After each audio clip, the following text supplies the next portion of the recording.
할렐루야, 반갑습니다. 오늘은 누가복음 19장 1절에서 10절 말씀을 가지고 아브라함의 품에 안긴 삭개오 하는 제하에 설교 말씀 전하겠습니다.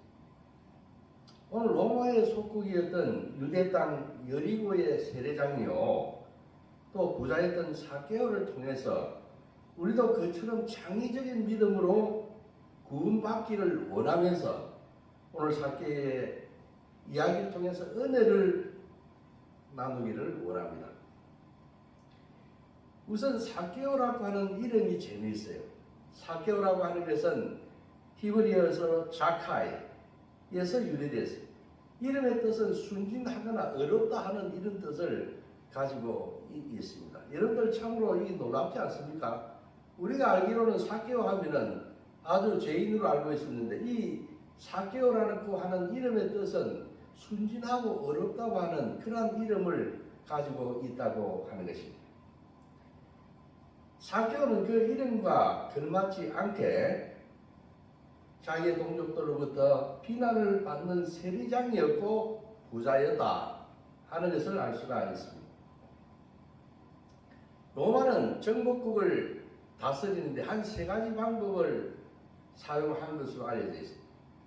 첫째는 동맹을 맺어가지고 동맹국으로 그 수능을 하고 간섭을 할 그런 대상이 아닌 국가에 대해서는 아주 신사적으로 동맹 국가의 지위를 인정해서 서로 우호적인 관계를 유지하는 상호 평화적인 관계를 유지하는 그러한 형태가 있었는가 하면은 자유시로 남겨두는 곳이 있어요. 주로 이런 그리스라든가 소아시아라든가 이런 지역, 또 시리아 지역, 여기에는 그냥 자유시로 지위를 부여하게 돼서 조세와 군대 복무의 의무를 면했습니다. 단지 점령군이 그것을 지나갈 때에 그 왕이라든가 군인들이 접대, 해당 국가를 지나갈 경우에 접대하는 정도, 이런 경우의 의무를 부과하는 그런 통치 방식이 된다. 그 다음에 오늘 문제들은 마지막으로 세 번째 속국으로 지배하는 경우가 있어요. 이거 어떤 경우냐 하면은 아주 다스리기가 어려운 골치 아프고 복잡하고 로마 정부에 대해서 적대적인 그러한 국가나 민족에 대해서는 속국으로 지배를 해가지고 직접 사람을 보내서 통치하는 이러한 방식이 콜로니 속국이라는데 오늘날 이것이 식민지의 어원이 되기도 했습니다. 그런 통치 방식을 쓰게 되고 물론 여기에서는 조세의 의무라든가 강력한 그 지배를 받아야 하는 그런 입장이었습니다. 그래서 여기에서는 주로 뭐냐면은 이 속국에 대해서는 주로 속주로 삼아가지고 여러 가지 의무를 부과했죠. 그 의무를 부과한 것이 뭐냐면 조세의 의무입니다. 그러니까 사람의 그 토지 부동산에 관해서 그 토지에 따라서 매기는 토지세라든가 12세에서 65세에 해당되는 사람에게 대한 인두세 이런 것을 징수를 했죠. 이것이 세율은 10%였는데 이 의무를 부과했다고 하는 것입니다. 그런데 문제는 해당 지역에 대한 인구조사, 토지조사를 통해 가지고 여기에는 인구가 어느 정도 되고 어느 규모고 토지가 어느 정도가 되니까 여기에는 얼마를 내 이렇게 할당을 해버린다고 하는 것입니다. 그러면 그것을 누가 받는가 하면 조세 청구업자들이 그것을 사가지고 자기가 능력껏 거둬내서 할당된 그 세금을 납부하고 나머지는 뭐냐면은 자기가 취하는 이러한 형태가 됐다고 하는 것입니다.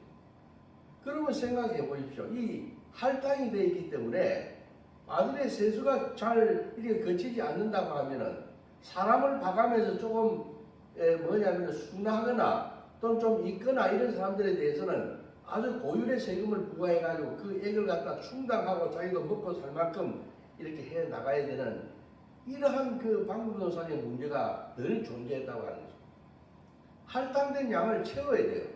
그 채우기 위해서는 또 자기 이익을 또 그게 취해야 되고, 그러기 위해서는 고율의 세금을 적절하게 부과해가지고 뺏어내야 된다. 그렇게 안 하면 자기가 가지고 밑보기 때문에 그런 아주 그 방법을 사용했는데 이것이 로마의 세금을 걷어가는데 강압적인 방법으로, 교만한 방법으로 고율의 세금을 부과해서 받아가고 하기 때문에 자기 동족으로부터 그 원성이 크다 하는 것을 알 수 있다고 하는 것입니다. 그래서 그 당시에 아이들이 부르는 동요 중에 산에는 사자가 있고 이 시내에는 세리가 있다 하는 이런 동요를 부르고 다녔다고 그래요.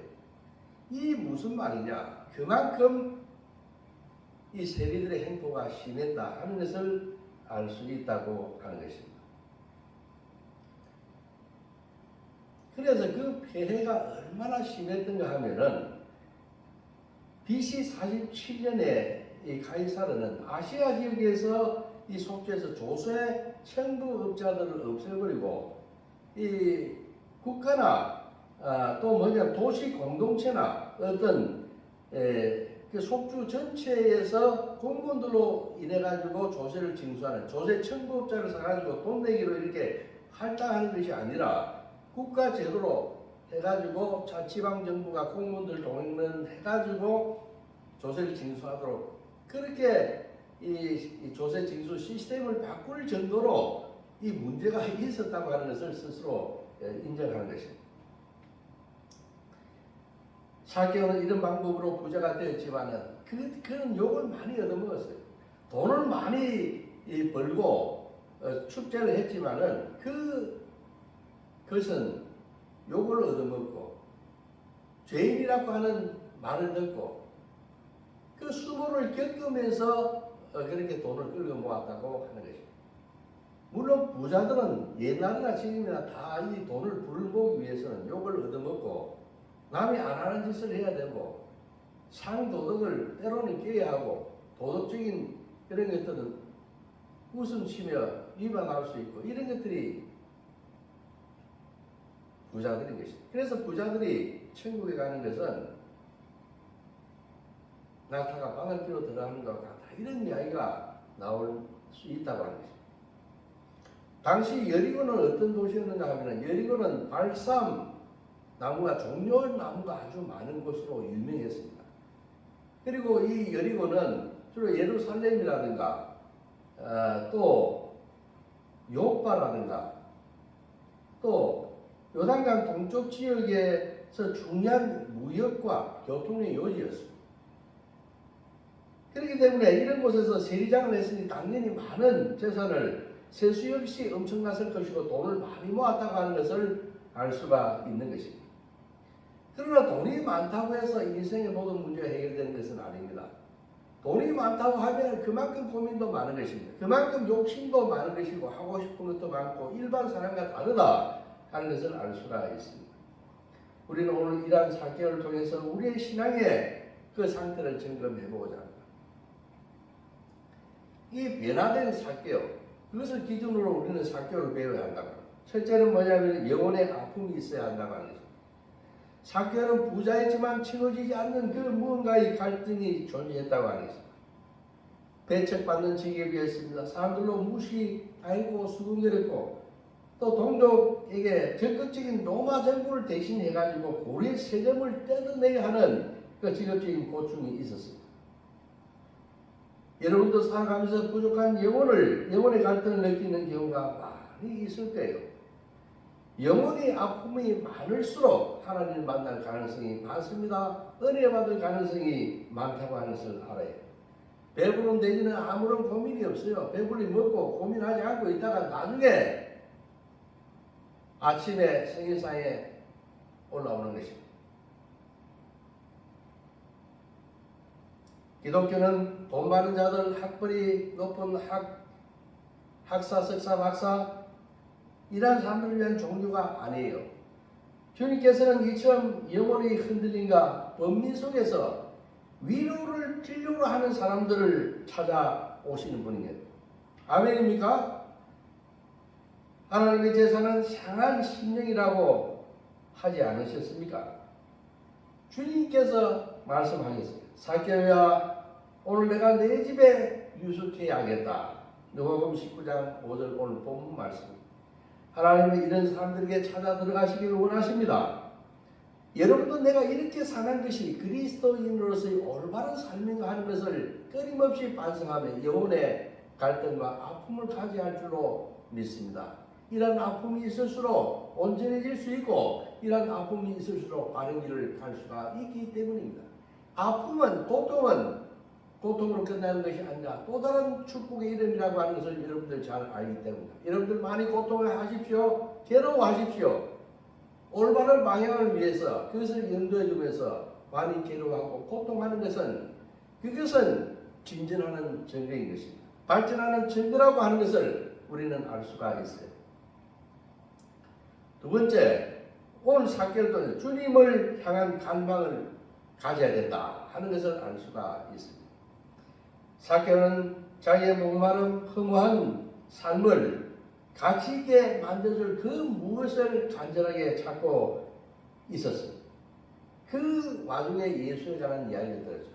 오늘 본문 이야기를 통해서 보게 되면 사개오가 지나간다고 예수가 지나간다는 소문을 들고 그가 어떤 사람인가를 보고자 했다고 되어 있습니다.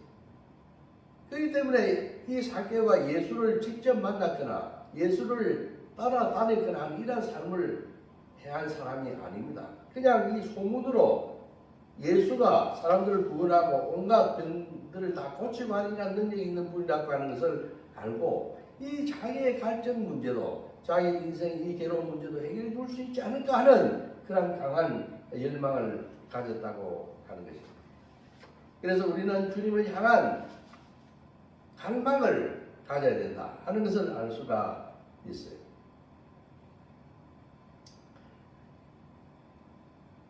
그런데 사람이 많고 키가 작아서 도저히 예수님을 볼 수가 없죠. 그러나 사개오는 예수를 만나고 싶었습니다. 아니요, 예수를 만나야 해요. 자신의 존재를 바꾸어 놓을 그 단 한 사람, 예수님을 만나야 되겠다고 하는 그런 결심을 했다고 하는 것입니다. 그래서 그런 예수님이 지나갈 그곳을 딱 미리 정지해 뒀다가 거기에 있는 그 나무에 올라가면은 될 수 있겠지 하고 미리 이렇게 계산을 하고 그 나무에 오를 기반할 생각을 했다고 하는 것입니다. 여러분들 화려한 도시의 세무서장이 키가 작아가지고 뽕나무에 올라가가지고 기어 올라가는 그 모습을 상상해 보십시오. 세무서장답지 않게 부끄럽고 우스꽝스러운 모습 아니겠습니까? 그러나 그는 갈증에 그런 것은 아랑곳하지 않았습니다. 갈증이 크게 되면 그러한 것들은 체면이나 이런 것들은 문제가 아니라고 하는 것입니다.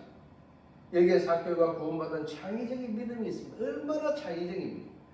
여러분들 생각해 보십시오. 예수 그리스도를 만나기 위해서 그 많은 사람들이 운집에 있는데 키도 작은 사람이 그 뒤를 졸졸 따라가가지고는 어떻게 예수의 얼굴을 볼 수 있겠습니까? 보기는 그냥 어떻게 예수를 만나서 대화할 수 있겠습니까? 예수와 만나서 이야기하기 위해서는 일반 사람들이 생각하지 못하는 기발한 방법, 창의적인 방법을 택해야 합니다. 우리의 믿음도 그래요. 예수 그리스도를 만나기 위해서는 우리는 창의적인 그러한 믿음을 가지고 그분께 나가야 할 줄로 믿습니다. 아멘입니까? 여러분들 창의적인 믿음, 그것이 뭔가를 곰곰이 한번 생각해 보시기 바랍니다. 우리 성경에 보게 되면 이러한 창의적인 믿음을 보인 사람들이 많이 있지 않습니까? 값진 진주를 구하기 위해서, 값진 진주를 구하기 위해서 자기 모든 것을 팔아서 그 밭을 산, 그것도 기발한 것이에요. 또 친구의 중풍병을 나서기 위해서 그 4명의 친구들이 지붕을 뜯어가지고 그 침상에 얹어가지고 달아냈다는 것, 그거 기발한 거 아닙니까? 그런 비상한 방법이 있어야지만이 주님을 만나고 주님으로부터 코치를 받을 수 있고 은혜를 받을 수 있고 구원받을 수 있는 것입니다. 세 번째, 사개오처럼 구원받기 위해서는 순진해야 한다. 순진한 구석이 있어야 한다 하는 것을 우리는 분명히 알 수가 있습니다. 여러분들 구원받기 원합니까? 어린아이처럼 순진하십시오. 오늘 착하면 도리어 무시당하고 이용당하죠. 상처받을 수 있습니다. 저는 우리 딸아이가 이 아버지가 엄마가 다이 신앙을 하고 이렇게 하다 보니까 맨날 우리가 밥상머리 교육에서는 원수를 선대하라, 참고 인내하라, 늘 그런 교육을 합니다. 그러니까 이 아이가 또 감사하라, 범사에 감사하라 이런 것을 가르쳤지 않겠습니까? 인내를 가르쳤고 예수 그리스도의 그 십자가의 인내를 가르쳤지 않겠습니까? 그러니까 학교 가게 되면은 얘는 모든 걸 감사합니다 감사합니다 하고 누가 요청을 하게 되면 부딪히지 못하고 10일 가자 하면은 100일 가고 이런 식으로 선대를 했다고 하는 거예요. 그러니까 애들이 이 딸아이를 이용을 해 먹어요. 야 이것 좀 해라 가방 좀 들고 오라 뭐 그러니까 학교에서 집에 들어오면 울더라고요. 그래서 그래도 참아라 그 친구를 위해서 기도해 주라 하니까 이 아이는 왜 아빠 엄마는 맨날 참고 인내하라 원수를 사랑하라 그래도 감사하라 왜 이런 것을 나한테 자꾸 강요하느냐고 울면서 하소연 하던 그 시절이 있었습니다. 물론 지금은 이 극복을 하고 하나님께 축복하셔서 자기 원하는 대학에도 가고 하나님 아버지 그림도 잘 그리고 지금 잘 나가고 있습니다. 하나님께서 돌봐 주신 것입니다. 순진함이 있어야 됩니다. 복 받기 위해서는 순진해야 돼요. 체면이나 염치를 불문하고 뽕나무에 올라가는 세무서장을 한번 상상해 보십시오. 여러분은 그만큼 순진할 수 있습니까? 여러분 그렇게 체면 무시하고 그분께 나아갈 수 있느냐 하는 이야기입니다. 구원받기 위해서 체면 같은 것 버릴 수 있습니까? 주님께서는 어린아이가 되지 않으면 결단코 천국에 들어가지 못한다고 마태복음 18장 3절에서 말씀하지 않으셨습니까? 바리새인과 세리의 기도를 한번 들어보십시오. 얼마나 바리새인이 순진하지 못하고 가식적입니다. 은혜 충만한 다윗이 예루살렘 성전으로 그 번개를 가지고 올 때 너무나 즐거워서 덩실덩실 이렇게 춤을 췄다가 그래서 그 안에 미갈이 보고 왕으로서 채통도 없다고 비난하지 않았어요. 좋으면 좋다고 그대로 표현을 해야 하는 것입니다. 기쁨은 기쁘다고 그 기쁨을 표현하고 감사하다고 그 감사함에 합당한 표현을 해야 한다고 하는 것입니다. 저도 이거 복음송을 갖다가 부르고 하다 보면 어떤 대목에서는 덩실덩실 이렇게 춤을 추고 싶을 때가 있어요. 근데 이게 제가 이 강대상에 와가지고 이 장단을 맞추고 춤을 추고 하면 여러분들 이거 경망스럽다 하겠죠. 근데 저는 그렇게 하고 싶은 마음이 있어요. 앞으로 제가 그렇게 하게 될 겁니다. 여러분들 경망스럽다고 이야기하시면 안 됩니다. 하나님을 위해서 찬양할 때 기쁘기 때문에 난 춤을 추고 싶으면 춤을 춘다고 하는 것입니다. 여러분들 이해하셔야 돼요. 예. 여러분도 춤 추시기 바랍니다.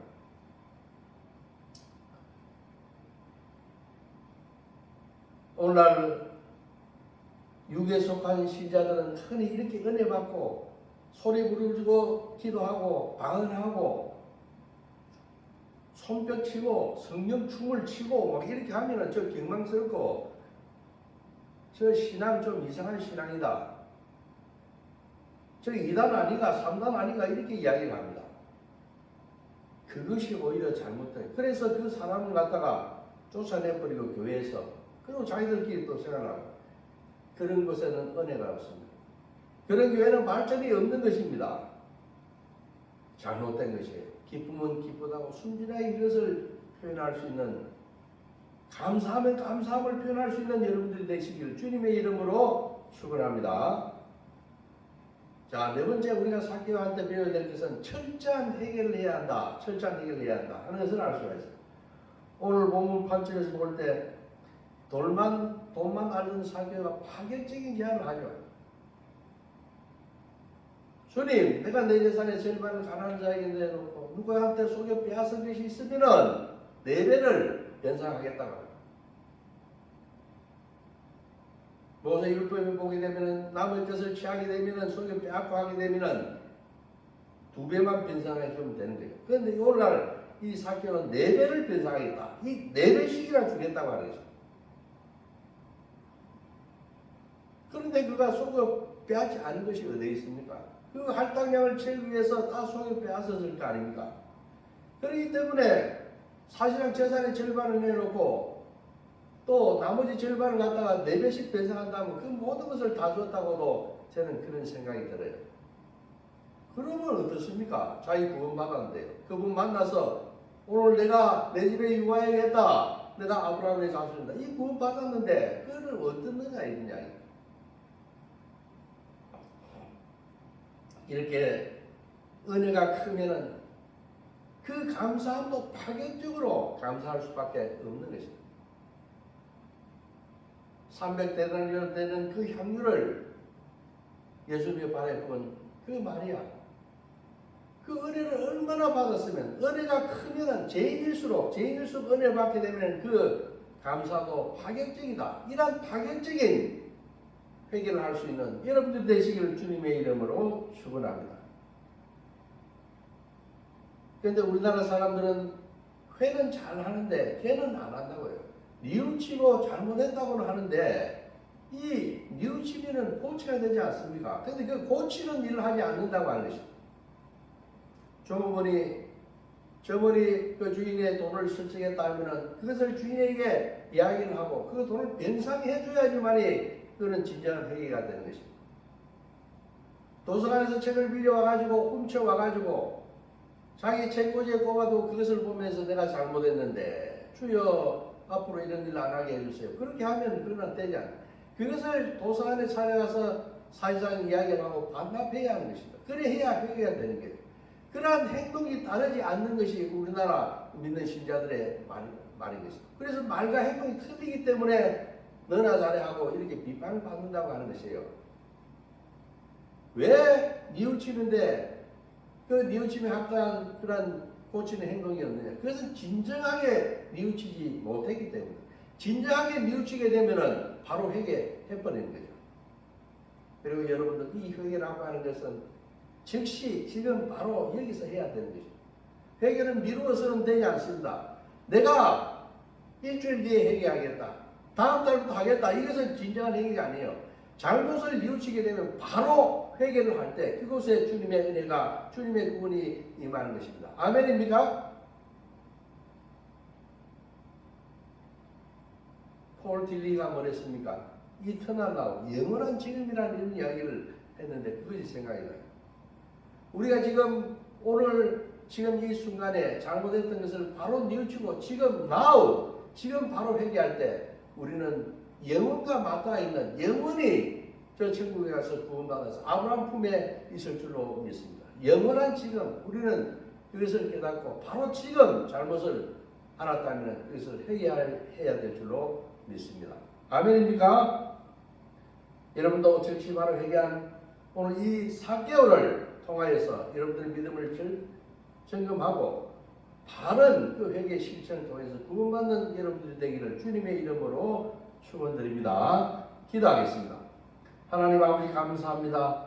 오늘 4개월의 이 변화된 중생된 모습을 통하여서 우리들의 신앙을 재점검해 봅니다. 하나님 아버지 참으로 우리가 이 인생의 갈등, 인생의 문제에 대해서 많이 괴로워해야 될 줄로 믿습니다. 우리가 올바른 길로 가지 못했을 때 올바른 길 가기 위해서 목말라 하며 주님을 찾아야 할 줄로 믿습니다. 그리고 순진한 마음으로 주님을 추구하고 주님을 만났을 때 우리는 회개하고 그것을 곧바로 실천해서 영원한 구원에 드는 우리들이 다 될 수 있도록 주님께서 인도하여 주시옵소서. 감사하며 예수님의 이름으로 기도 올리옵나이다. 아멘. 축도하겠습니다. 지금은 우리를 구원하시기 위해서 십자가에 달리신 것을 조금 더 아까워하거나 부끄러워하지 아니하신 예수 그리스도의 은혜와 독자마저 아낌없이 우리를 위해서 십자가에 내주신 하나님 아버지의 만극하신 사랑과 우리 안에 내조하면서 동행하시면서 우리가 어려울 때마다 말할 수 없는 탄식으로 중보기를 해주시며 천국 가는 그날까지 온갖 종류의 긍휼과 자비를 물부터 부어주시는 성령님의 도우신 역사가 오늘 예배를 통해서 철저히 회개하고 구원받는 사기와 같은 신앙을 가지기를 결단하는 여기에 모인 모든 예배자들과 그들의 가정과 생업과 예가교회 위에 지금부터 영원히 함께 하실 것을 간절히 축원하옵나이다. 아멘.